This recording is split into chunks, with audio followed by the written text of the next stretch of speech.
Good morning students. हम लोग class 9th का बायोलॉजी का 7 लेसन देख रहे हैं, जीवों में विविधता।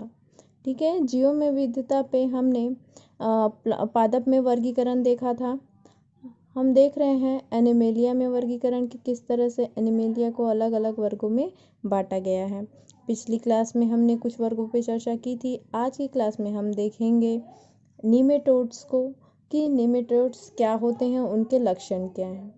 ये भी त्रिकोरक जंतु हैं। जिस तरह से हमने पिछले जंतुओं को देखा था, प्लेटीहेलिमेंथिस को देखा था कि वो भी त्रिकोरक जंतु है, वैसे ही नीमेटोड्स भी त्रिकोरक जंतु हैं तथा इनमें भी द्विपार्श्व सममित पाई जाती है, लेकिन इनका शरीर चपटा ना होकर गोल होता है।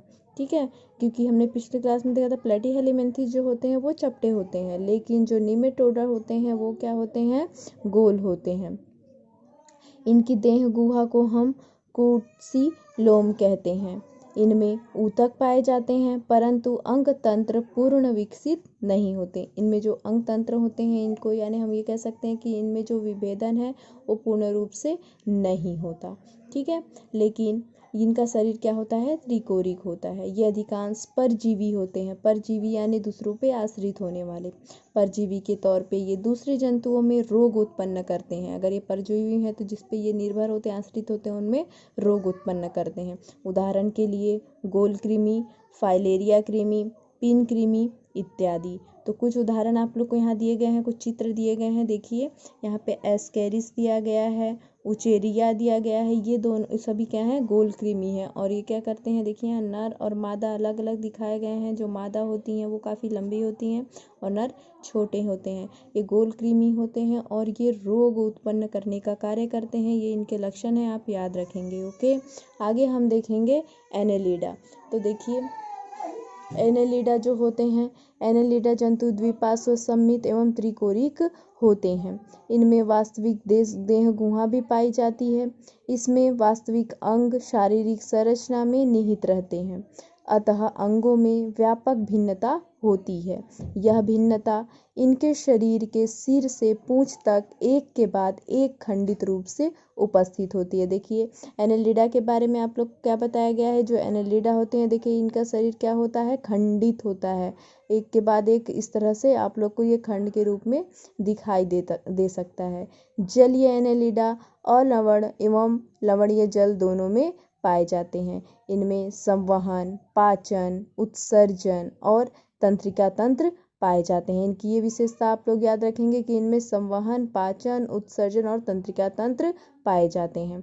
ये जलीय और स्थलीय दोनों होते हैं, यानी ये जलीय भी होते हैं और स्थलीय, यानी आपको ये जल में और स्थल पे भी देखने को मिल सकते हैं। उदाहरण के तौर पे केचुआ, नेरिस, जोग इत्यादि, ये सभी क्या हैं, इसके उदाहरण हैं एनेलिडा के। एनेलिडा के उदाहरण ये क्या होते हैं, इनका शरीर खंडित होता है। ये भी द्विपार्श्व सममित त्रिकोरिक होते हैं। इनमें वास्तविक अंग शारीरिक संरचना में निहित रहते हैं। ये सब चीज़ें इनमें शरीर में सिर से पूंछ तक एक के बाद एक क्या होता है, खंड होता है। तो आप लोग ये देखिए खंड के रूप में आप लोग को यहाँ नजर आ रहा होगा, है ना। तो सिर से लेके पूंछ तक क्या होते हैं, इनमें खंड पाए जाते हैं। इनमें संवहन, पाचन, उत्सर्जन और तंत्रिका तंत्र पाए जाते हैं। ओके, तो ये हमने देखा एनेलिडा के बारे में। आगे है ऑर्थोपोडा। यह जंतु जगत का सबसे बड़ा संघ है। जंतु जगत में अगर हम बात करें तो सबसे बड़ा जो संघ है वो ऑर्थोपोडा का ही है। इनमें द्विपार्श्व सममित पाई जाती है और शरीर खंड युक्त होता है। इनका भी शरीर क्या होता है, खंड युक्त होता है। देखिए आप लोग यहाँ देख रहे होंगे ऑर्थोपोडा संघ ये सभी, तो इनका शरीर खंडित होता है, खंड युक्त होता है। इनमें खुले परिसंचरण तंत्र पाए जाते हैं। इनमें क्या होते हैं, परिसंचरण तंत्र पाया जाता है, अतः रुधिर वाहिकाओं में नहीं बहता। इनमें रुधिर वाहिकाएं यानी जो नस बोल सकते हैं वो इनमें नहीं पाई जाती। ठीक है, तो इनमें वैसे ही आप देखेंगे।